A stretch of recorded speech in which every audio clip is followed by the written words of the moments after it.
My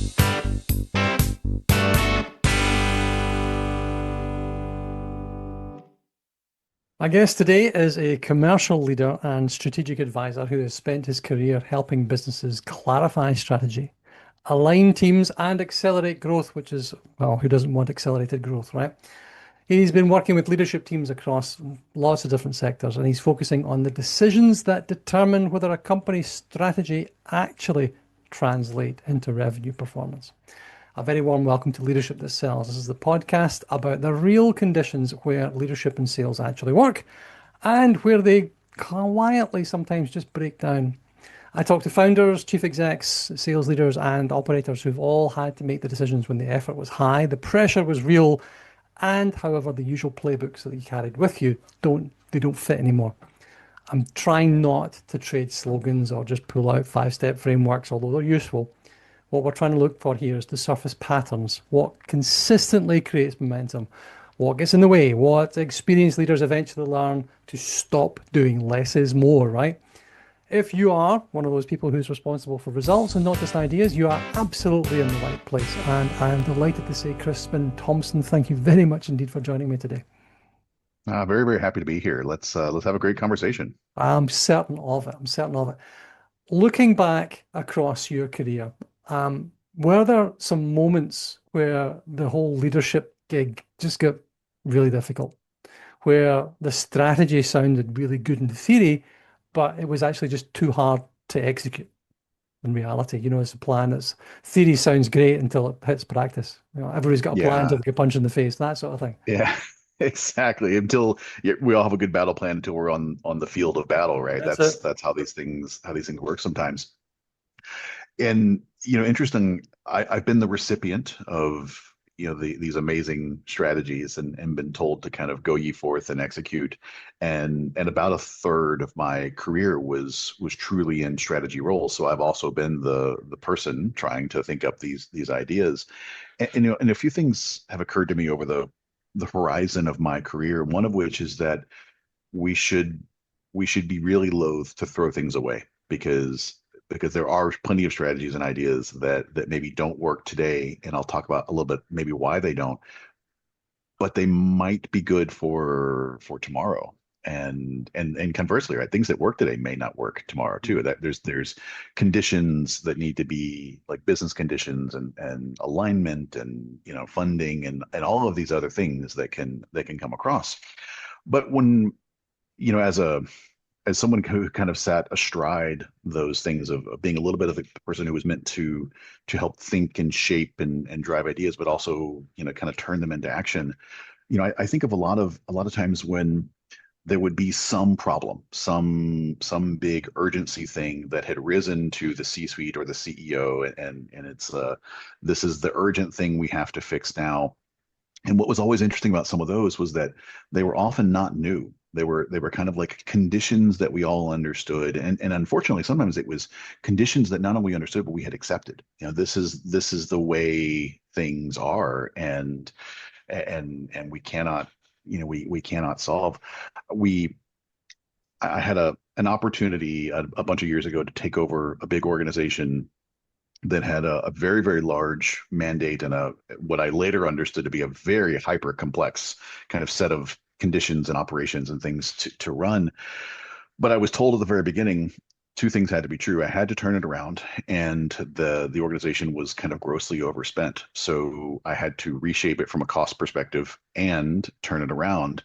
And those are sometimes diametrically opposed actions, right? The how do you turn something around and take dollars out?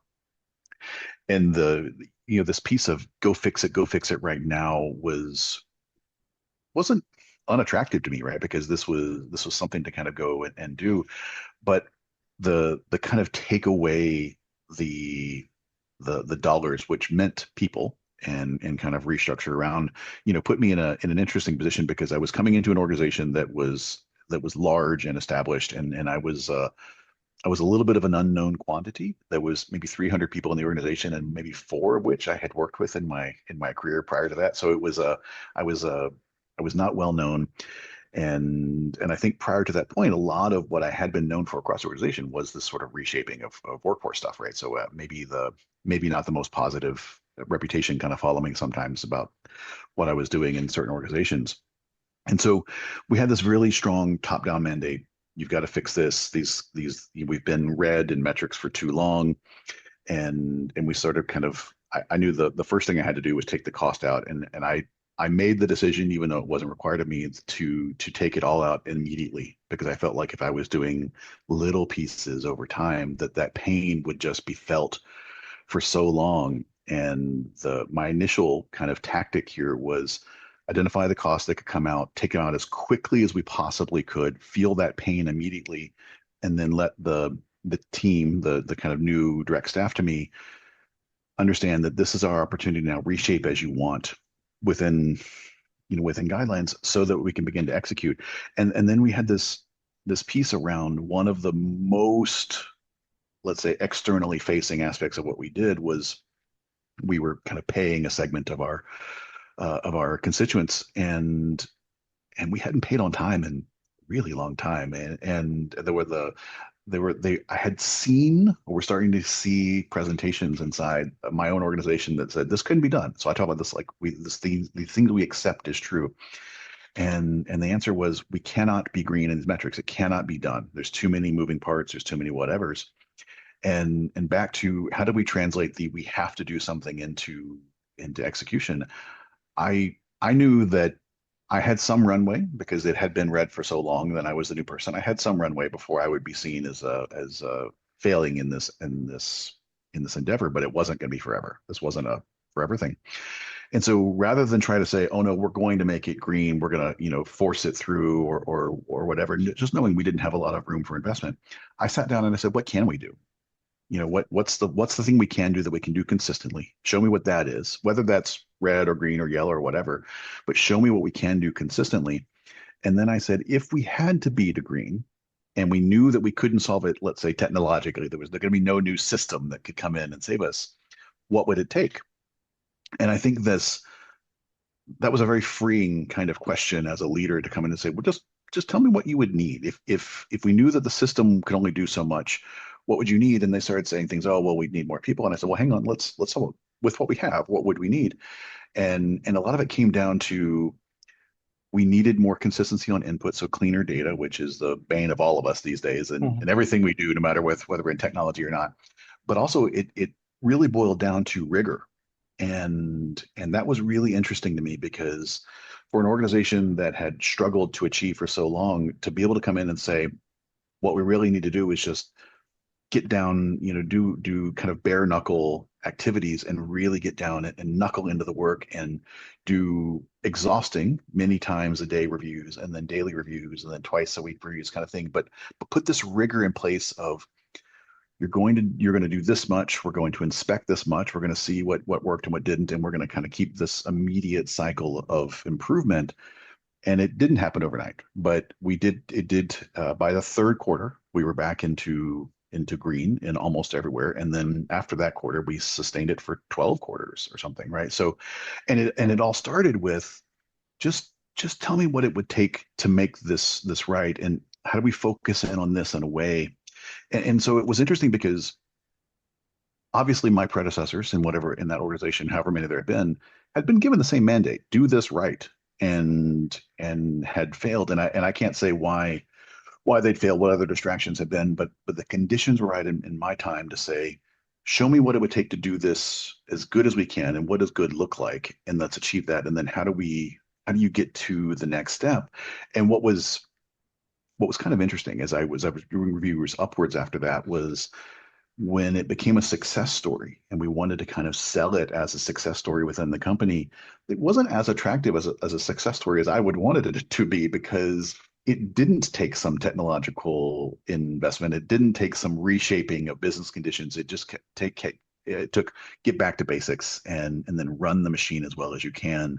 And that became an interesting really lesson for me that sometimes, especially today, right, when there's an AI solution around every corner, that we tend to want to look to technology to solve first when underlying process is the area to look at first, and look at the human side of these things first so that we can then layer on great technology on top. I think what you find And it goes back to the very first things I did in my career. I was a trainer teaching people how to use SAP, big, Okay. hairy computer system. And it was the early days of people automating business processes. And I worked with Woolworths, and they were automating their accounts payable process in the UK. And they were known as being a phenomenal payer, pretty much because they paid every invoice that hit the desk. No reconciliation, no purchase orders, nothing. So they were automating what was an appalling process. Now, at that point, had I known what I knew, I would think, well, the way to make money in this gig is to set my own company up and start sending Woolworths invoices. Yeah. 500,000 albums for, automatically paid, no validation. But what they were doing was scaling a very poor process. They were just scaling failure.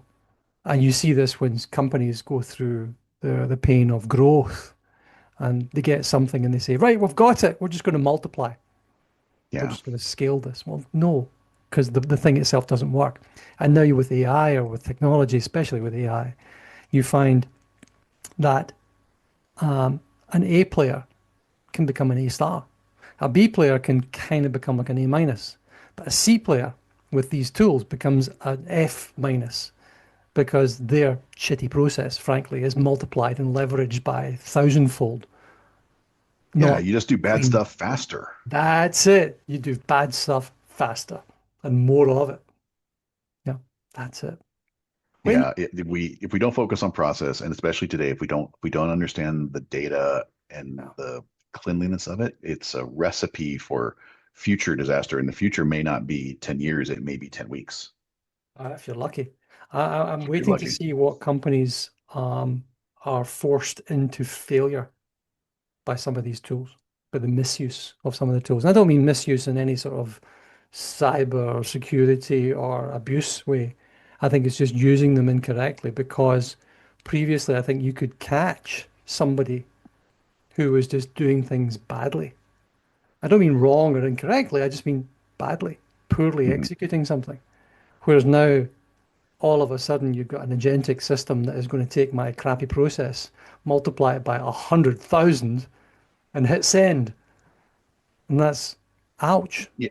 Yeah, not only is it ouch, it's costly in many, many ways. And you kind of talked about where are we going to see some of these companies flop, and we're already seeing interesting shifts where companies that doubled and tripled down just maybe 8 or 12 quarters ago into AI and early AI and put on top that are now kind of and went ahead and cut heads are now Yeah. having to kind of quietly pull heads back and things because of the cost they didn't understand around AI, around tokenism, that sort of thing, but also just just to this point, like some of these things have you've just multiplied to a scale you couldn't previously have understood some of the small problems that have now become really, really big, and you're having to kind of work through them in a very unfortunately kind of manual way. I think it's as well. I mean, you're talking about process here, and I think it's from a leadership point of view, it's the eternal thing. The guys and the girls at the front line, the chalk face and the cold face, call it what you like, digging away, are the ones who actually understand the business. You might have the strategy and direction you've been flown in to do and to fix something. And you come in and you say, this is what we're going to do. And everybody's going, yeah, okay, let's do that. Not. Because they know that whatever it is you're asking is either impossible or just ill advised. You then bash on regardless, or cut the heads because you're going to use a new tool to do whatever it was they were doing, not realizing that agentically you cannot code. You can do okay, but you should not, as I think it was Amazon did, push something into production that in 20 seconds deletes 9 million data points and causes you, you know, 500 grand's worth of missed orders a second for the next 20 days, Hmm. which you then need to back out, have somebody else review who actually knows what they're doing, look at the boss and say, I did tell you, boss. And Yeah. boss goes, okay. It's this the amplification of failure or the misunderstanding of how your own business works. So when you work a lot with leadership teams. When you are trying to do this, when you're trying to take some nice PowerPoint strategy and turn it into an outcome that actually sticks, Where do you most often see that gap, the gap between strategy, the gap between strategy and execution? Well, I think the first thing, if I'm asked to kind of come in and talk about, what are we seeing and how we're going to do it, one of my first questions is, where has the as we've planned this great idea, where has it gone before? Meaning, has it gone upwards and downwards, or has it only gone upwards inside the organization? If it's only gone upwards, my first recommendation is let's pull some of the people that are closer to the work and let them, kind of bring them into the conversation and just let them understand what's coming and let that be a little bit of an early sanity test Mm. for us.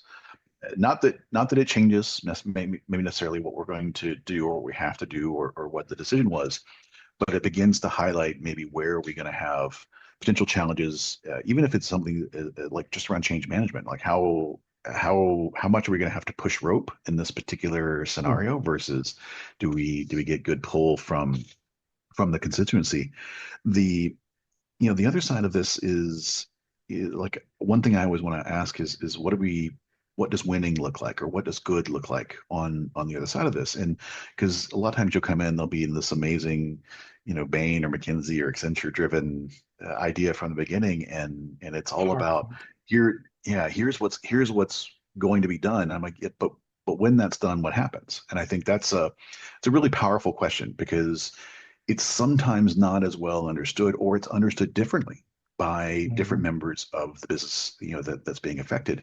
And when we say, oh, we're going to put in this new, let's say, agentic system that's going to handle incoming orders and is going to process returns, some people are going to hear, oh, that means that's going to lower costs, or oh, that means that's going to speed up the order time to ship time, or that's going to reduce errors. And those things may be true, but they may not be, right? If we looked at the end-to-end cycle time of an order and we looked at the first 2 hours was receiving the order and processing the order and everything else was in the warehouse and picking and building or shipping it, then we're not going to save a lot of time on that cycle, right? We're in fact if we had a consistent backlog of orders to be entered, we might actually create a problem, right? Because now if everything's going to happen at lightning pace instead of maybe a steady 2 hour drip drip drip, then suddenly the logistics system can't handle the inflow or the picking system, or it's going to be a huge mismatch from demand plans and all these things, right? So kind of looking at all these things. So asking that question up front of what does good look like or what do you think we're going to get out of this is a really great kind of opening salvo because it helps make sure that we're as aligned as the slides suggest we are, and then we can start to put around what would success measures look like. Mhm. Because if we cannot truly measure the success, whether that's going to be revenue growth, it's going to be improvement to profit, it's going to improve it to some kind of operational metric, then you're really, really likely to fail because the instant there becomes a question of how do we want to reprioritize maybe funding or investment in the future, if we cannot show what we've done, the next big flashy slides will come in and take the dollars that maybe we were counting upon. But if we took those moments up front to say, what does good look like? How do we know it will be working? And then how are we going to measure that and then measure against it? Then you're setting yourself up to not just be successful, but have a fighting chance to compete against the next shiny toy that will come down the road to, because there's only so many dollars for transformation and things to come along. And so one of the things that I always like to do is make sure that we've got good kind of structure around how are we going to talk about things, how are we going to know how it's going to work, how often are we going to talk about that, making sure that this isn't a thing that we're really excited about on June 10th of 2026, but by July 10th we've forgotten about. We have to have a good cycle, and then the same thing about the people that will be affected by it. So downstream, if this is some new technological tool, let's start to bring them in, make sure they understand what it is that's going to happen. And this is where a lot of time gets spent in, from kind of like consulting or coaching from my company is how do we change those messages, right? Because if you're kind of in the middle, you're maybe a little bit of a designer and a little bit of responsible for execution, but then you have to talk upwards to the C-suite and downwards into the operators. How do you shape the messages? How do you know which piece to kind of say so that we're driving as smooth a resolution as we can, or as smooth an outcome as we can, without causing undue panic from the C-suite or undue or hard to see kind of pushback. You talked about the people on the front line who say, sure, we'll try it, but we know it's not going to work. That's a when that attitude is seeped in there, that's really difficult to actually kind of move the needle on things because on paper they're doing the work, but in practice they may not be because Yeah. they don't believe in it, they don't have our heart into it. So how do we have those kind of continued selling points? And then back to how do we know what good looked like and how do we have those metrics in place continues to help kind of show here's what's happening. And then it allows you to adjust because if we expected it to go from red to yellow to green and we've gone from red to red, maybe it's early. Maybe we misunderstood the impact. Maybe we've picked the wrong metric. Maybe there was something else.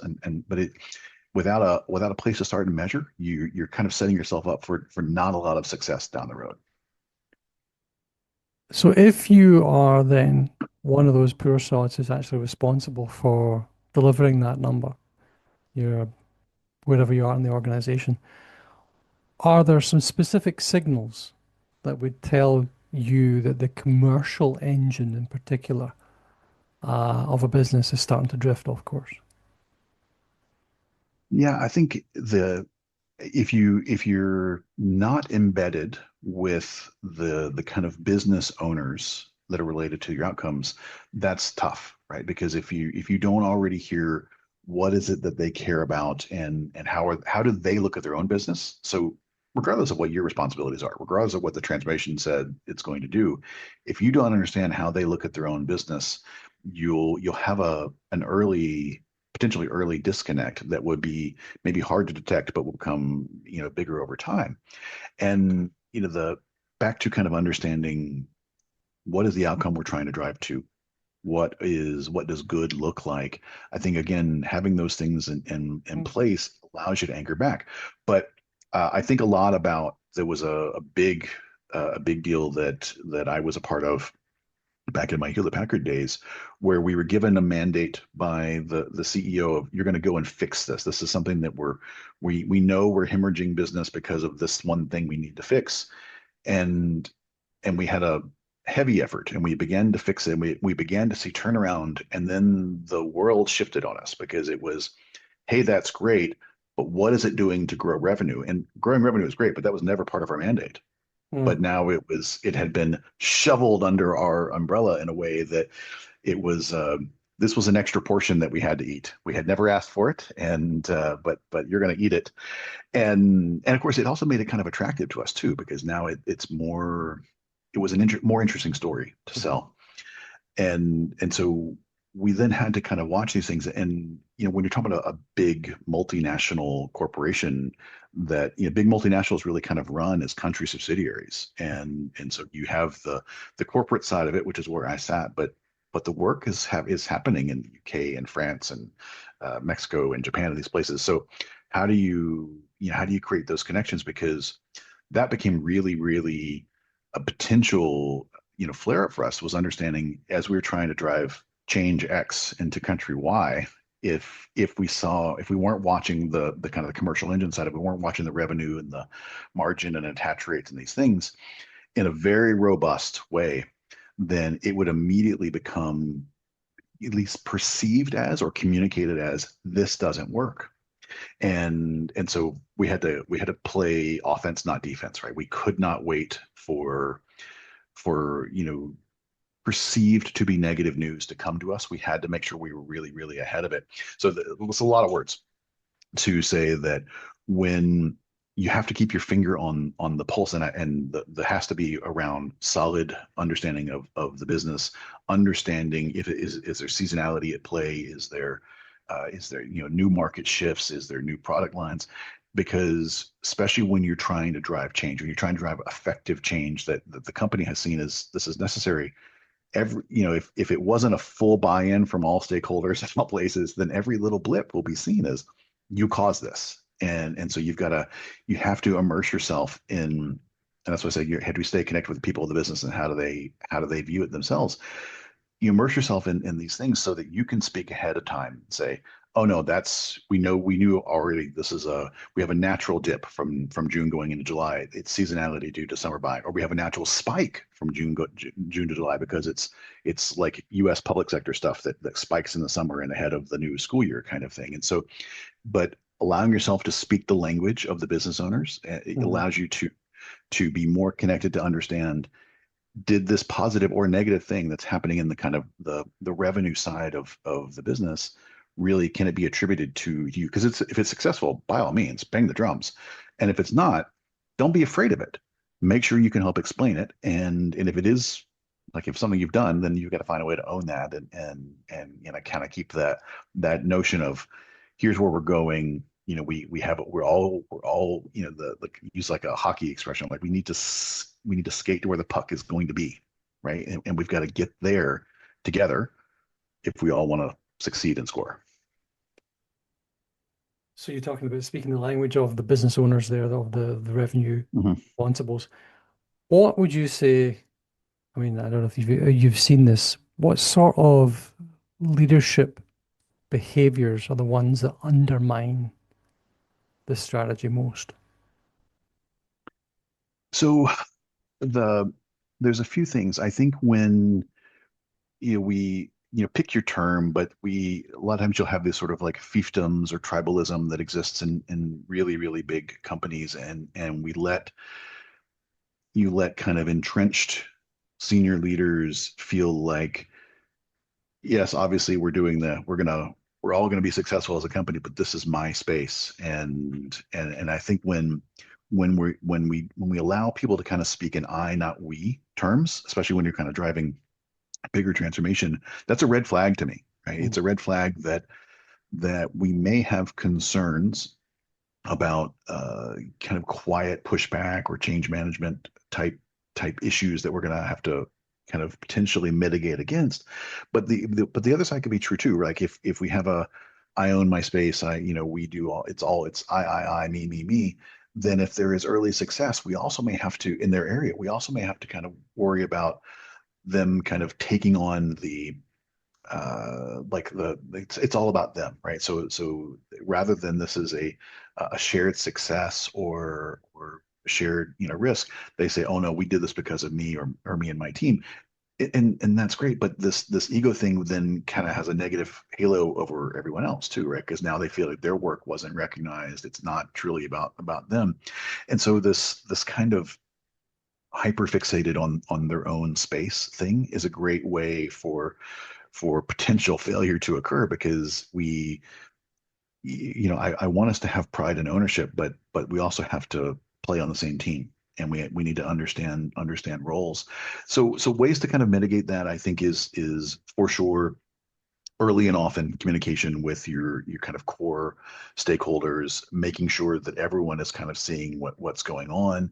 It also helps to kind of sit down and whether it's virtual like this or in person, but kind of understand the motivations of, especially if we're talking about C-level or very senior executives, so that we can, you as the leader, you as the owner, you as the communicator, can tailor our messaging, right? Because as much as we'd like to pretend otherwise, there's psychology in all this too, right? We if we know that you, Paul, are you're really really hyper focused on revenue growth, then we want to make sure that we're talking about how this is going to either help you grow revenue or certainly not keep you from growing it. And we want to focus in on that, even if that maybe isn't the kind of core deliverable that we're trying to go. We want to make sure that you understand the thing that you care about is something that we acknowledge and care about too. And I think that can help. There's the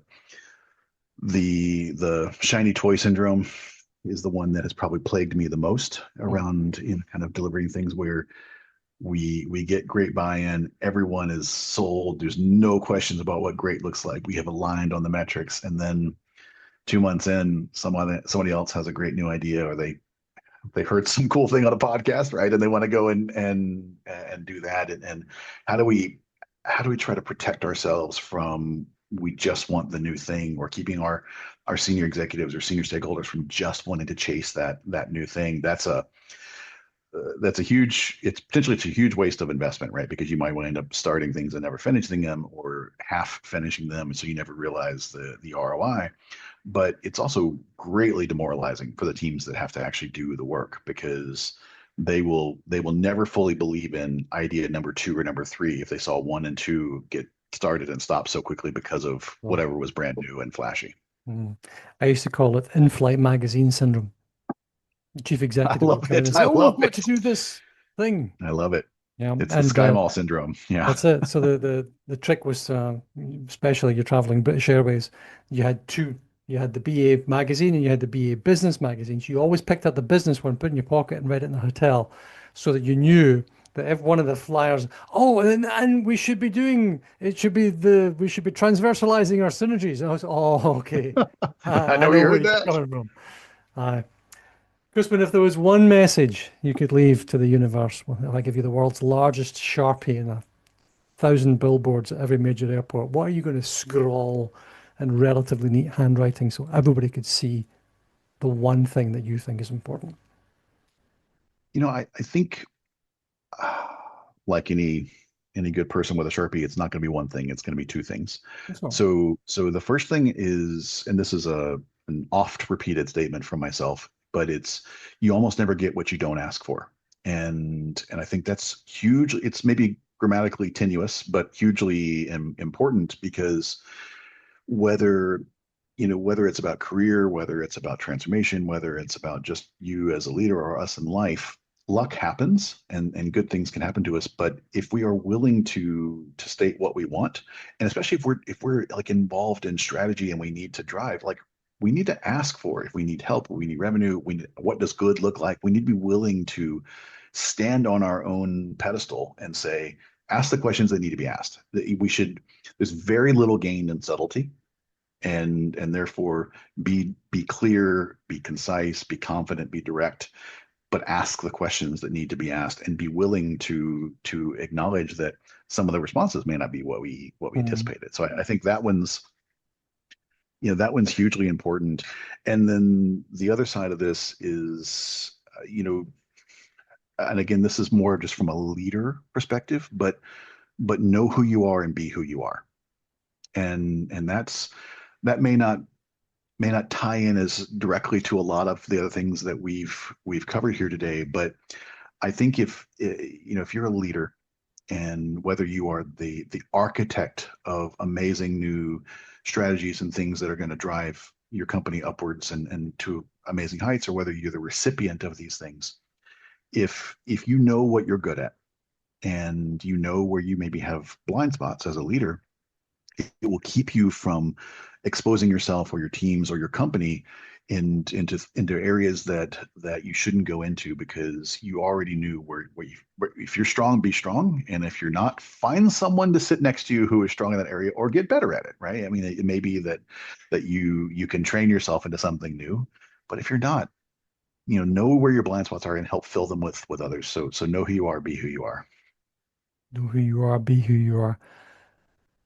What are you working on right now that's exciting? So we do a lot of focusing around helping leaders just be better leaders. That's the kind of the bread and butter of what we do. But increasingly, because there is not a day that goes by when we don't have those two letters AI that get dropped in.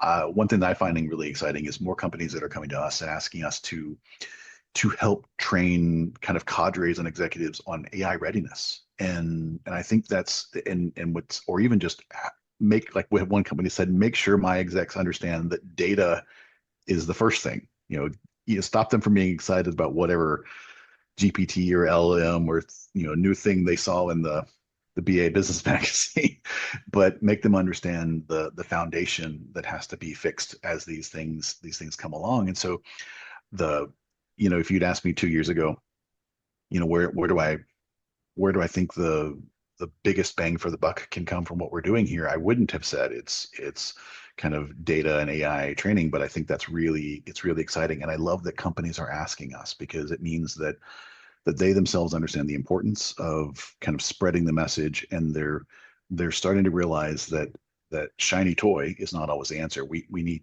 maybe it's the answer, but we've got to be ready for that toy. We need to make space in the garage for it. Whatever we need to do, we've got to get there, and we need people to help us kind of move along the way. So, the future of AI is human. Future of AI is human. I may even have written a book about the importance of still being human right now in AI, Yeah. and that's my little plug for the human advantage, emotional intelligence in the age of AI. So I do still believe we humans have a role to play. And a link to the book and to Crispin's company will be in the description of this episode. It just remains for me then to say, Crispin Thompson, thank you very much indeed for joining. My absolute pleasure, Paul.